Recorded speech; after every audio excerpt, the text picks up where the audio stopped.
ಇಡೀ ಘಟನಾವಳಿಯಲ್ಲಿ ಸರ್ಕಾರದ ನಡೆಯನ್ನ ಖಂಡಿಸೋ ಕೆಲಸವನ್ನ ಶ್ರೀರಾಮ್ ಸೇನೆ ಕೂಡ ಮಾಡ್ತಾ ಇದೆ. ಕೇಸರಿ ಧ್ವಜ ಯಾವುದೋ ಪಕ್ಷದಲ್ಲ, ಸಂಘಟನೆಯದ್ದು ಅಲ್ಲ, ಸಾವಿರಾರು ವರ್ಷಗಳಿಂದ ದೇಶದ ಧರ್ಮ ಧ್ವಜ ಅದು. ಗ್ರಾಮ ಪಂಚಾಯಿತಿ ಒಮ್ಮತದಿಂದ ಹಾರಿಸಿದಂತಹ ಧ್ವಜ ಕೇಸರಿ ಧ್ವಜ ಅಂತ ತಿಳಿಸ್ತಾ ಇದ್ದಾರೆ. ಕಾಂಗ್ರೆಸ್ನವರಿಗೆ ಕೇಸರಿ ಅಂದ್ರೆ ಕೆಂಡ ಕಂಡಂತೆ ಆಗುತ್ತಲ್ಲ. ಕಾಂಗ್ರೆಸ್ ವಿರುದ್ಧ ಶ್ರೀರಾಮ್ ಸೇನೆ ಮುಖ್ಯಸ್ಥ ಮುತಾಲಿಕ್ ಅವರ ಆಕ್ರೋಶ ಇದು.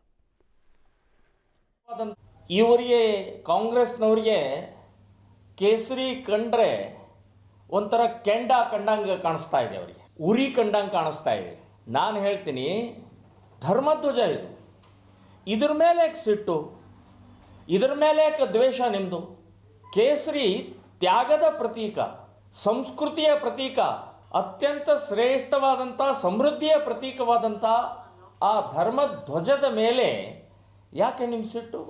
ಇದೇನು BJP ಧ್ವಜ ಅಲ್ಲ, RSS ಧ್ವಜ ಅಲ್ಲ. ಸೊ ಇದು ಧರ್ಮದ ಧ್ವಜವನ್ನು ಗೌರವಿಸುವುದನ್ನು ಮೊದಲನೇದಾಗಿ ಕಾಂಗ್ರೆಸ್ನವ್ರು ಕಲ್ತ್ಕೊಳ್ಬೇಕು ಅಂತನ್ನುವಂಥದ್ದು ನಾನು ಹೇಳ್ತಾ ಇದ್ದೀನಿ.